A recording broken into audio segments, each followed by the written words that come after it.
3 years old? Anong ginawa ng 3 years old na bata? Naging bilyonaryo.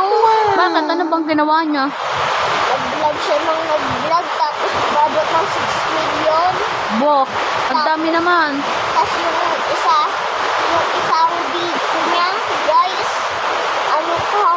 umabot ng 10 million. We, views? Ha? 10 million views? Oo. Nakita mo? Anong pangalan ng kanilang ng kanilang vlog? Kung nanonood ka talaga nun, anong pangalan nun? Pangalan ng kanilang vlog. Opo.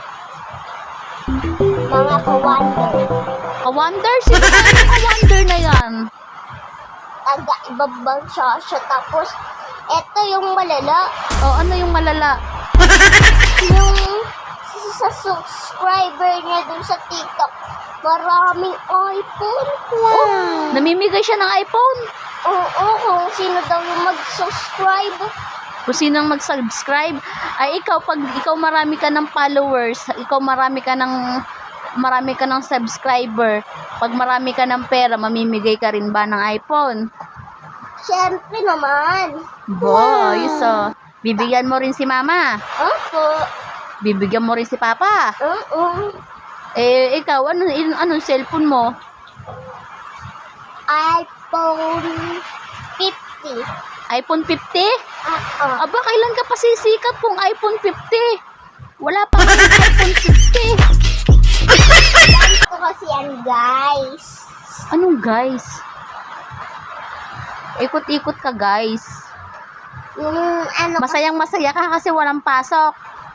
Ayos ka Hindi ganon. Ano? Yung mas malala sa video na sa TikTok. Ano? Yung pagkatingin ko dun sa TikTok niya, sabi niya, "Hello mga ka-wonder, pindutin nyo ang subscribe." Pinindot ko ang subscribe. Binigyan ka ng iPhone. Hindi. Diniyabang ka. Sabi mo ang magsasubscribe, bibigyan ng iPhone. Hindi ka binigyan ng iPhone. Paano yun? Hindi kasi yon. Ay, ano ba dapat? I-open nyo yung bell, tapos mag-subscribe na. Tapos, yung subscribe ko, in-open ko na din yung bell. Tapos, Binigyan ka. mama, hindi kasi. Kasi yung nangyari. Yung inano ko, may